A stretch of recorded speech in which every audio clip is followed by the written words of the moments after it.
Here's the second part of our Chou tutorial. Last time we focused on side lane Chou, but this time we'll focus on position 4 Chou like what Hadji did, and position 5 Chou like what Felicia did. We have two types of position 4 Chou. First is an assassin Chou like what Hatred from Onyx did. This kind of gameplay is highly similar with an offlane Chou. So if you're much more interested with this kind of gameplay, we suggest that you watch the part 1 of this Chou tutorial. Second is going to be a position 4 utility tank. So when should you use this? Two conditions must be met. Number 1, make sure that you have a support who isn't item dependent like Rafaela, Estes, or Angela. These heroes do their jobs even without items, making them fit to roam. Then Chou will be the one to clear the mid lane, so he would have his ultimate ready on the first turtle take. There's gonna be an explanation why it's important that you have the ultimate ready on the first turtle take. Second condition for a position 4 tank Chou: if your team's jungler has physical damage, make sure your gold lane has magic damage heroes. Usually, magic damage comes from position 4. If a tank Chou will be on position 4, magic damage might not be enough for your team. Antiquirus or Dominance Ice could easily counter you. So, it's really better if your team's mage go in the gold lane like Harith, Lunox, or Alice, or a marksman with magic damage like Nathan and Kimi. Now, let's go over to gameplay tips. One question here is, what is the difference between a position 5 Chou and a position 4 Chou? Position 5 Chou focuses on providing information since he gets to roam around, while position 4 Chou needs to move fast to clear waves. So it's really important to be on concussive blast. After clearing, go where the enemy jungler is.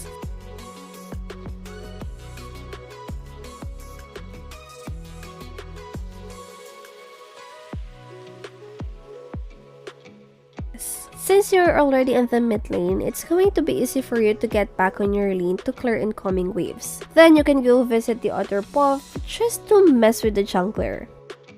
Just laying out here that messing with the enemy jungler has a purpose. Some players overcommit to this job, and in the end, they are the ones who get slain. Admit it, you've encountered a player like that, mostly those who use Tigreal. There are also tanks or passives who refuses to meddle with the jungler, since, as they say, they won't be getting the buff anyway. That is a bad mindset, since stealing the buff isn't the reason why you're messing with the jungler. Well, it's fine if you can steal, lucky for you, but the main purpose of disrupting the jungler is to, number 1, give out information to your allies where your enemies are, and number 2, to put pressure to your enemy jungler about the potential steal. Allow me to repeat that. Just a potential steal. You don't have to be a hero and get killed just to try your luck for a steal. Once you've placed them under pressure, we'll now go to number 3, which is to force the enemy jungler to use retribution. Watch, with the pressure Hadji has been giving, H2O was forced to use retribution, and because of that, they could not contest on Lethal Wanderer.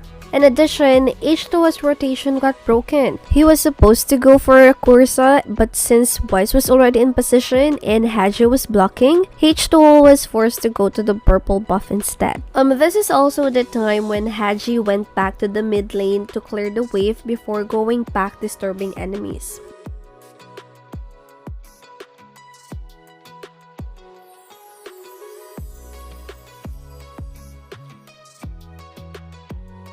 Before we continue, let's comment what Haze did here. Instead of going after Chou, Haze took a hold on the purple buff so it won't go on reset, as H2O waited for retribution to complete cooldown to make the last hit on it. Observe Hadji, right after the last hit on the purple buff, he backed away. Why? First, there's already an incoming minion wave. Second, as mentioned earlier, you don't need to overcommit on your task. The fact that you delayed your enemies, it's already an advantage. That simple task opens window of opportunities for your allies. Look, Hadji lowered H2O's HP earlier. So when he bumped into Edward, his HP wasn't enough for a fight, and in the end, H2O went for a recall. On the other hand, Wise was farming in peace. He's already at level 4 while H2O at level 3. Blacklist was already on 500 gold lead with just a simple task of messing up the jungler's job. You really don't need to steal buff, just the right amount of pressure to get them distracted. Do this until you reach the 5-minute mark. Once you're past the 5-minute mark, you won't be the one clearing the wave in the mid lane. Your gold laner can now go for a double lane. Or since the junglers can now farm minions after the first 5 minutes, they should be the ones clearing the waves from then on, like here. After the first 5 minutes, look where Hadji is. He's already positioning like a tank, while Wise is the one clearing the wave in the mid lane. You might be asking about your golden XP. Well, don't worry, technically you're a tank. You really don't need to inflict damage. Secondly, by this time, you already have your ultimate. And since you're the one who farmed minions on the mid lane, on the first 5 minutes, it's sure that you already have a defensive item. You really don't need to worry as you're not easy to get killed. You're just also waiting to have the lowest gold on your team so you can buy the roaming item Conceal, like what Hadji did. Nearing the 9-minute mark, since it's the lowest gold in his team, he bought the roaming item. If you buy roaming item at the same time with position 5, 10 minutes into the game, both of you might not have any upgrades yet, so it all makes sense. Now let's go over to Rafflicia's position 5 Chou. During early games, Rafflicia always lurks on the entry point of their jungle. He gives a vision to the team if ever an enemy wants to invade. Someone from the team would be able to quickly assist based on his vision. He always stays here if the jungler chooses the purple buff first.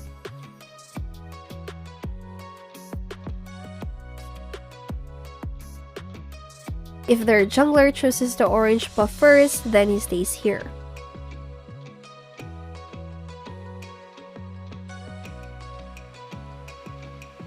Rafflicia always checked under the bushes to ensure no one was hiding to contest for Little Wanderer. Then he goes to where the purple buff is to provide eyes and zone out enemies if someone tries to invade them. He makes sure to provide vision so their jungler could do his task.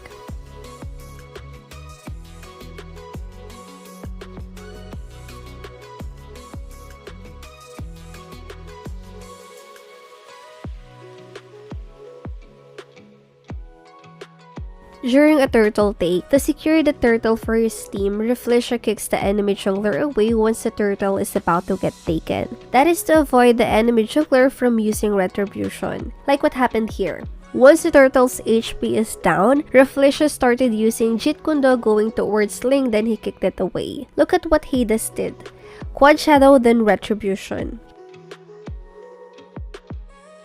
Here, Rafflicia knew that the easiest way for Roger to secure the turtle is for it to transform into its wolf form. Go for a Lycan Pounce Retribution combo.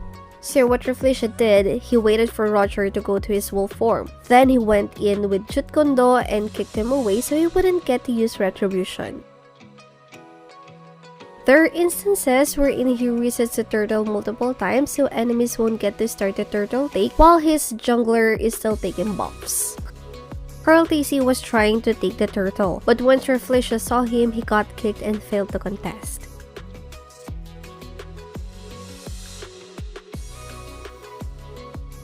When it comes to gameplay tips, what we've noticed on Rafflicia, he always lurks under the bushes, and doing that, he gives out two things. First, he serves as a vision for his team. Second, he puts enemy under pressure. Since nobody from the enemy team know where Rafflicia is, they would be terrified to extend or check under the bushes because of the threat that they might just get kicked by Chou. Like here, Rafflicia was taking down turrets, but instead of going with them to help clear waves, he just hid under the bushes on the entry point of their enemies. Just in time, Flap and the rest were about to get in position to attack Echo. So once Flap got under the bushes, Rafflicia kicked him away. Then Rafflicia did it again. Instead of joining his team to push lane, Rafflicia went to another entry point to provide vision for his team.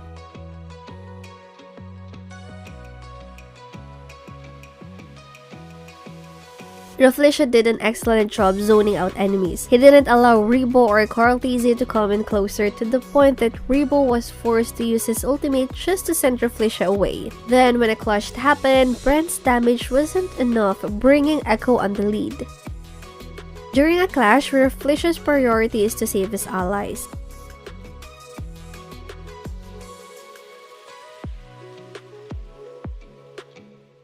You can see here Rafflesia's vision while his team was trying to get the Lord. Aside from that, Rafflesia also prioritizes looking through the bushes to make sure they won't get ambushed. If you've already watched the first part of the Chou tutorial, you might want to skip this part. Tank Chou and offlane Chou have the same combo. First is probably the most popular move on Chou. After a kick, recall, or show off any mode. Well, nothing's wrong with that. You do what you want. But one concern about is that it doesn't inflict extra damage. Another thing, it cancels out the auto basic attack that Chou could have done in between his ultimate whenever he's close with his target. It's just a waste of the potential extra damage. This might be the reason why we hardly ever see this on the professional scene, even though recall and emote is a thing in MPL. Another reason, basic attack triggers the passive of Blade of Heptasis, Demon Hunter Sword, and Endless Battle. Add Concussive Blast if you're on a tank emblem. Just imagine all the extra damage that gets wasted just because you want to showcase your recall's animation. Well, do your own playstyle. Just don't forget that auto basic attack happens when you're close to an enemy. So if you're still a bit far from your target, then spam that recall. Number 2 on the list will be the skills with Flicker. First is gonna be Chou's third skill. You can flicker at the same time to extend his range. Why make it hard when you can just flicker then skill 1? Well, you can do that, but if you did, remember that skill 1 cast animation takes time, giving your enemy time to react and dodge your skill 1. Unlike if you use flicker at the same time with skill 1, once you get teleported to your enemy, cast animation is already finished. Your enemy would immediately get knocked off. You can do this going backwards. It's best to use when an enemy is chasing you, you're near a turret, you can properly position your ultimate. You can go for skill 1 flicker, then ultimate going into the turret. Number 3 on the list will be Chou's ultimate. You can use ultimate, then flicker to the opposite side where you'd want to kick your enemy. Keep in mind that your target must be within the range of your ultimate before you make any move. I want to kick the enemy here, so I'll be using flicker here.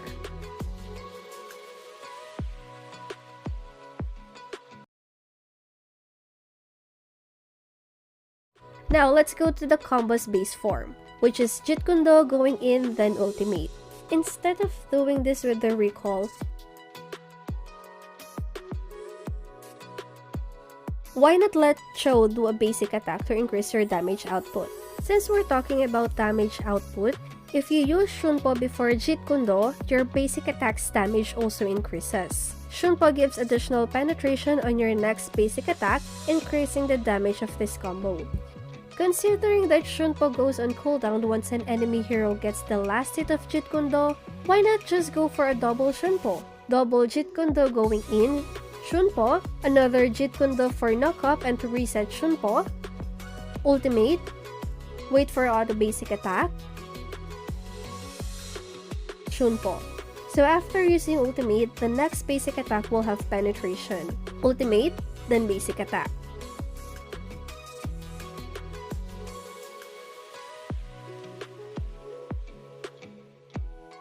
Chou's combo will just jump around this. We're just giving other forms depending on what the situation needs. Like the Jeet Kune Do flicker, if your target is far, only then you go for a kick.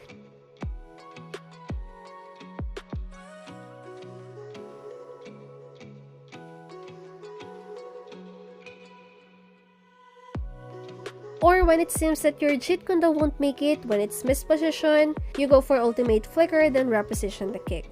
If it's not enough, why not just go for a Shunpo? It's just a waste of a flicker. Well, you can, but what you should be mindful of is the reaction time of your enemy. If you quickly go for a Shunpo, it's just gonna add up on the cast animation. The enemy could flicker or dash out before you can even kick. Unlike if you go for a quick kick to make sure enemy won't have time to react, you can use flicker to reposition your kick. Just so you won't be predictable, some players do a double Jeet Kune Do then ultimate, or ultimate flicker to reposition then ultimate before they let the last hit of Jeet Kune Do go. This is good if your target is tough, just keep them going to the turret for a double crowd control. With that, they'll be under for a bit longer.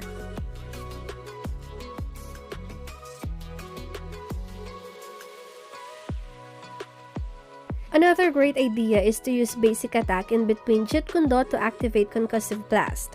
Hadji usually do skill 1 going in, then another skill 1, then basic attack to activate Concussive Blast. Then he'll use skill 1 knockup when Concussive Blast is about to burst to make sure it's gonna hit the target. Since this is the 15th video of the month, we'll now pick the 14th lucky winner of our Christmas raffle. If you're new here, since Christmas is fast approaching, each time a video is uploaded, we'll be giving away epic skin, starlight, or emote. Simply hit that subscribe button, like this video, and of course leave a comment. Much better if it's a gameplay tip or anything related to the video for others who also want to learn new things. All comments will be part of the raffle for the next video. So here's the raffle for this video.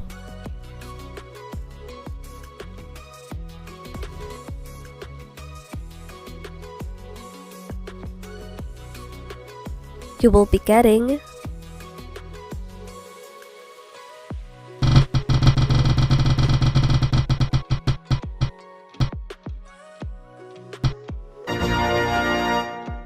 You have 3 days to send a message to our Facebook page. Good luck on the next one! M3 Party Week event has started. You will get a free skin and a chance to win Roger's Prime skin. Once you logged in on your Mobile Legends account, just click on the M3 logo found on your home screen. Choose Party Week and complete in-game tasks to level up your chest. The skin that you'll win depends on the level of your chest by January 1.